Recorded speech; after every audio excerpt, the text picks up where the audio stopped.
Alright guys, so today I want to talk about what you can do if you are an INTP who is pretty much not sure what you're doing with your life, because, I don't know, I guess that's what people seem to post on Quora and stuff.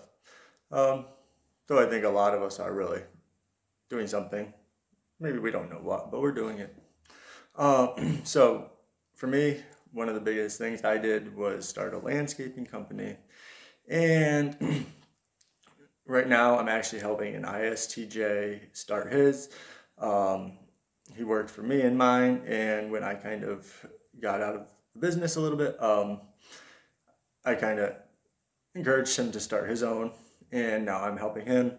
How I help him is probably different than what I would suggest to INTPs, because he is very much going to appreciate the stability of the business more so than the systems of the business, understanding the systems of the business, which is how I like it as an INTP, which is why now I think I'm starting to look more into helping people in business, because once I was able to develop my first company, I was also quickly able to start making connections and realizing the consistencies from one area of business to the other. I think a lot of that happened to be because I worked for corporate companies, and I got to see like the hierarchies in the corporate companies when I was dealing with billing and setting up big projects. Just so you guys know like what kind of business I started out as a lawn care company. Pretty much doing weekly mowing with my nephew, who's really like a cousin because we're closer in age because I have an older sister. And then I went to school. While I was doing my weekly mowing, started learning more about the construction, taking landscape architecture classes and all that, CAD classes and biology classes and a bunch of things like that. I was learning a bunch of science and a bunch of math. So I was learning a lot about construction, and I started incorporating construction into my business.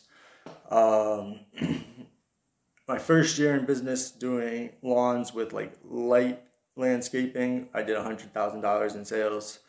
By my last couple of years, I had projects that were like $80,000 for the project. They would last like 8 weeks. So I was able to scale and move around because I was able to still go to school, and I got to learn a lot about frameworks of just how the world works, a lot more than I did like in my teen years. Like I thought I had a good idea because you see hierarchies, but then like you really get to start understanding them through experiencing the world. And I'm very independent, so I think that's why starting a business was my choice. Also, I got to see my parents do it, so I knew there was struggle, but I knew you can overcome struggle. And I think I want to encourage that to other people. So just know that right away. If you've had any idea for a business, if you're willing to put the time into it, you can overcome it. I'm specifically going to talk about landscaping, but you can do this for anything. I do think landscaping is good for INTPs because like there's the math and the science. You really get out into nature and realize how the world works. Even when you think about like Newton, he was taking like a walk out into the woods, and there was an apple tree and the apple fell, and that's he started making connections through that. So when you start thinking about like how much nature really feeds your thinking, it's really awesome. Plus being on a mower, listening to podcasts, that's kind of feeds your thinking.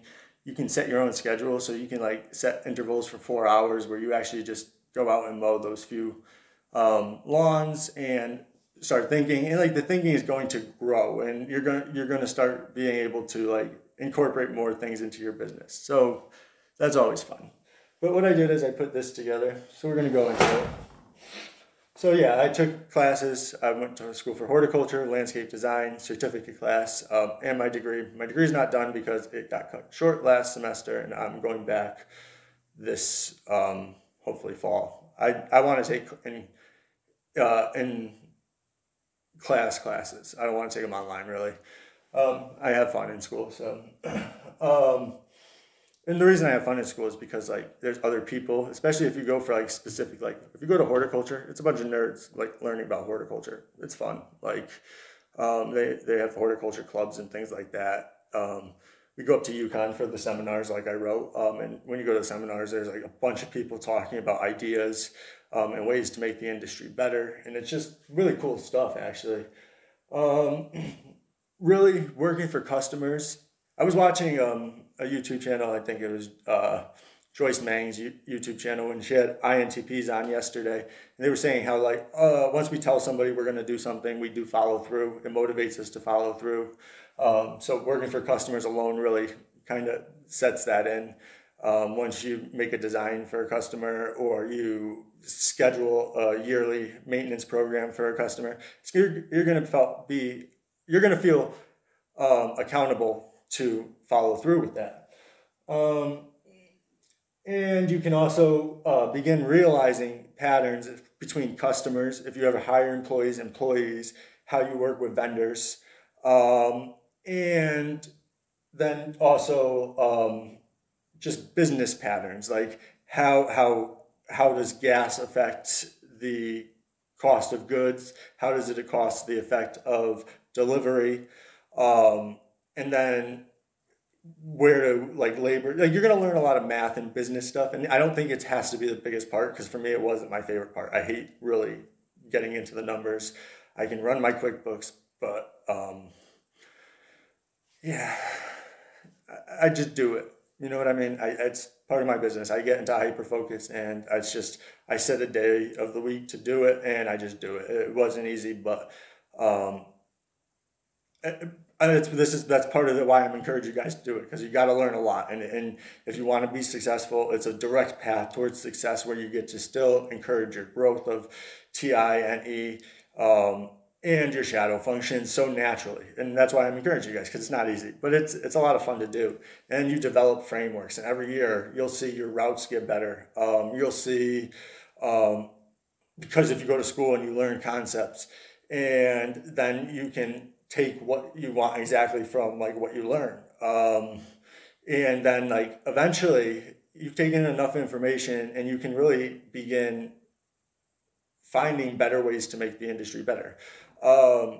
It is a lot of work for the technology part of it, and you really need to have a lot of money to get into the technology, but there's a lot of technology to be made in the landscape industry or horticulture industry, because there's still a lot that's not known in it. And when you think that like it's still not fully recognized how water makes it to the leaves of trees. It's defying gravity, and we don't know the full system. It's kind of like how our blood flows through our veins. We don't fully understand like what keeps us running. What we do, it's our heart, but what beyond that. So yeah, you kind of get to learn a lot, and you get to work into those shadow functions. Then I think like you have to intentionally, to do this quicker, look for the frameworks that you want to develop. Like I've told you guys before, why I'm doing YouTube and why I'm like putting my thoughts out. There's certain frameworks I'm working to improve on. So what you'll be looking to improve on it when you go into like this is like, or the frameworks you're looking for is like your lawns, designs, builds, and materials. That's a simple one. It's like right when you get in, you got to understand how are you going to want to do lawns? What do you want to do? Lawn installs? Do you want to do material installs, mulch, rocks? Do you want to do weekly maintenance? Because there's small things you can start on that, like if you took maybe an hour of looking how to do these things and then put a little bit of money into investing in the equipment needed, which doesn't have to be big to start, you'll be able to do these things. There's other things that are more advanced that you can work towards understanding. Then like you're going to look at the frameworks in business. And what I mean by the frameworks in business is like how many hours should you be working a week, the days, how are you going to interact with employees or set up the hierarchy for employment, the promotions. And then like I really think this is kind of where INTPs can fall into some like logic traps is what I call them. And when I talk about logic traps, like it's kind of really annoying because it's like these things that make such logical sense, like EQ. And when you go to play them out in the real world, there's a lot more to it than what's provided, and you're gonna have to. And I think it's the benefit is like you realize it is like because you're introvertedly thinking about your experiences, you're able to find the flaws in them and then like improve them, which is kind of what I think is important. Like a lot of these concepts don't make sense, and even like when they do make sense, they're not implemented the right way. And as INTPs, this is where you really gain the experience in business to help people in practical ways. Like later on, like this is where I think I'm going is like I do help a lot of other businesses right now figure out logical systems. It's like for one, how they operate on a day-to-day, and then once things are smooth, like how do you make logistics better, which is actually kind of what I was thinking next was your logistics and your networking, like building your brand and building reliable relationships with vendors and things like that. That's what you start looking at. And I think like the biggest thing that INTPs can bring to the business industry in any way, and like you just have to get started some way. And I think landscaping is an easy way. But it's like you are good at looking at how to automate systems and where things can be scaled quickly and without holding a lot of emotional attachment to like the get it done kind of thing. Like you're willing to take the time, and it's gonna benefit like TE users. That's the thing, and like FE users, like they're gonna benefit from what you take the time to do. And I think as INTPs, what you have to learn to do is charge for your time. I think that's what you're gonna end up learning. Is like you are going to probably charge for your time, and you're not going to really enjoy giving your time to a tedious system. So you got to figure out something that's going to give you like independence and where your thoughts are going to be validated or recognized as a benefit. So like an entrepreneur thing is like probably like the end goal for an INTP. Like you go and advise companies on what's best, but you need to know because, you know, working in the field, a lot of people doubt architects because all they know is the intellectual stuff. And yeah, you know, it's great that they know that, but when the problems arise in the real world, it would be nice that they've experienced it where maybe they don't have to argue at first and then come out and figure it out. And that was like, I always recognize it. Like I said, I've been in business since I was a kid, so I recognize where these flaws were, even from like people who really know what they're doing. A lot of architects know what they're doing, but when something unexpected comes up in the real world, that they don't understand it so much until they experience it. So if you experience it early in life, you're going to excel as an INTP, in my opinion. Let me know what you think about this video. Let me know any specifics you want to know. I'm really willing to help some people get started, and it doesn't have to be specifically lawn care. I've worked with people across the trades. I've done installs with pretty much every kind of utility you can think of, where I at least subbed out the work and things like that. So yeah, if you're interested in this kind of thing, ISTPs can get in touch with me too, because I think this comes into like bringing your sensory and your intuiting dichotomy together, and I think it's so important because, you know, we're at a time when